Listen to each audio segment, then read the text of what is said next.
Cuando hablamos de control biológico, referimos a la protección de los cultivos, de las plantas y de las especies vegetales que están involucradas en el proceso de fotosíntesis, proceso más importante de la naturaleza que no solamente depende de la luz, sino del pH, la temperatura, la materia orgánica y las sustancias xenobióticas o extrañas, por ejemplo, los pesticidas. Así podemos impactar, y las plantas están impactadas por la microbiología del suelo o microbioma edáfico, también por la interacción de los microorganismos con las raíces en una microbiología o microbioma rizosférica, también unos organismos que están involucrados con la planta internamente en una microbiología endófita. También las superficies foliares están con población de microorganismos todo el tiempo o en una microbiología o microbioma foliar. Y también, por supuesto, el aporte de microorganismos que se encuentran en el ambiente. La idea es poder favorecer la microbiología benéfica, dado que esta microbiología puede estar por las prácticas culturales y agronómicas afectada en favor de los fitopatógenos. Por lo tanto, esta flora fitopatógena o esta población fitopatógena debería ser exclusiva o suprimida en lo que se conoce en control biológico como por ejemplo suelos supresivos en lugar de elusivos, y de tal manera que propiciemos un equilibrio, un balance que ayude a la protección integral de los cultivos. Cuando hablamos de los hábitats microbianos filosféricos asociados a las plantas, nos referimos a que, así como lo vimos en la diapositiva anterior, podemos contar con población microbiológica en los diferentes sistemas.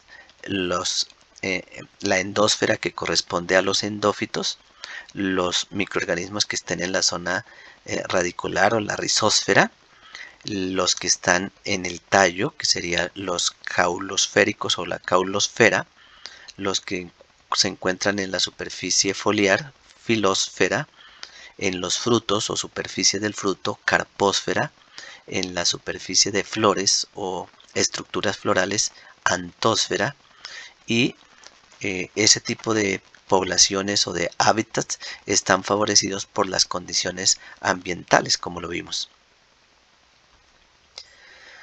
Las plantas están sometidas todo el tiempo a una presión de enfermedad. Realmente los organismos que están en el ambiente quieren ingresar a la planta para obtener de allí su alimento, sus proteínas para poder realizar sus ciclos.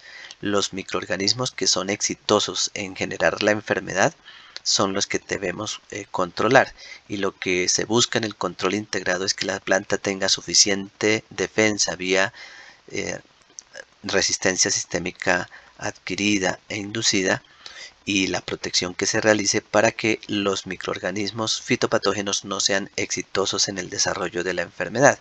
Así que la planta presenta ataques y enfermedades en las raíces, desde los nemátodos, las pudriciones de corona, los virus, las manchas foliares, las bacterias, los mildeos, botritis, etcétera, toda la taxonomía de enfermedades que se conocen, y obviamente especializadas para cada cultivo y cada variedad.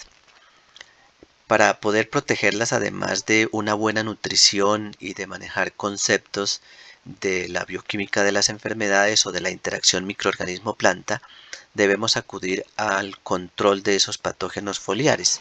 También debemos controlar los patógenos que se presentan en el suelo, que también se conocen como patógenos edáficos o también como borne soil, y el control de patógenos de cosecha o post cosecha, más exactamente. Se puede adicionar también la temática del cambio climático y cómo influye este en el control biológico. Vamos a tener que, para avanzar y poder tener éxitos en el control de estos patios, tener microorganismos, y los agentes de control más reconocidos son las bacterias. Podemos controlar también utilizando hongos, sean entomopatógenos y o antagonistas. También podemos hacer control de enfermedades y de insectos, principalmente con virus. El control con los microorganismos endófitos o la flora que se encuentra en el interior de las plantas y que es benéfica. El control utilizando feromonas o control bioquímico, donde entran las feromonas, las cairomonas. El control con insectos, parasitoides y predadores. El control con extractos vegetales, que también está incluido. Y por supuesto que se pueden incluir en la temática la ecología microbiana y la fitopatología molecular. El grupo de organismos agentes de control es lo que va a generar los bioinsumos que se van a conocer en el mercado y que van a tener disponibles los empresarios en su proceso productivo. Y los diferentes grupos de patógenos que se deben controlar darían la definición de control biológico.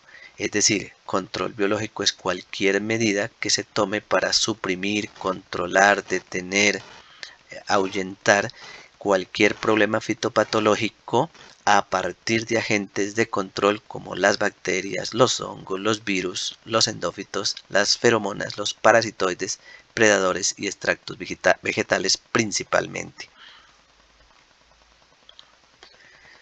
Así que vamos a tener ejemplos de control biológico como tricoderma haciendo antibiosis y estrangulando micelio de Rhizoctonia, o el insecto Polistes parasitando larvas de lepidópteros. También tenemos la presencia o el efecto de Bacillus thuringiensis, principalmente de la variedad Courtstaki, sobre lepidópteros. Tenemos los insectos coleópteros afectados por Beauveria bassiana, un hongo entomopatógeno. También el control de parasitoides, en este caso los parasitoides efectuando o haciendo su trabajo sobre huevos, y el hongo Metarrhizium anisople sobre larvas de lepidópteros, entre otros. Las estrategias son combinadas. Podría utilizarse el control biológico de conservación, que consiste en mejorar las condiciones o cuidar las condiciones propias de los cultivos o los ecosistemas para no disminuir las poblaciones de controladores benéficos. También tenemos el control biológico clásico, en el cual se introduce de manera intencional microorganismos vía insumos. El control biológico aumentativo, que consiste en la liberación como suplemento de enemigos naturales, por supuesto complementando el control biológico clásico. Y tenemos el control biológico de inoculación, que sería la liberación intencional de un agente de control biológico al microorganismo como tal directamente. Si es el suelo donde se encuentran los microorganismos, allí inyectamos o inoculamos el microorganismo. Si es en los insectos, se les aplica directamente. Y también tenemos como estrategia el control biológico inundativo, que sería la aplicación en grandes cantidades de cualquier agente de control biológico. Para poder evaluar los insumos, se puede acudir al laboratorio enfrentando los problemas fitopatológicos con los organismos o agentes de control que tengamos disponibles para verificar su acción previo a ir al campo, y también bioensayos que se pueden realizar en los laboratorios. Importante también tener en cuenta los sistemas de producción. Hay sistemas de producción monofásica, bifásica, producción para sólidos o formulaciones sólidas, formulaciones líquidas, tabletas y otros, que van a depender de la estructura, la infraestructura y la capacidad que tengan las empresas. Por su atención, muchas gracias, y seguimos avanzando en el conocimiento del control biológico para los cultivos colombianos.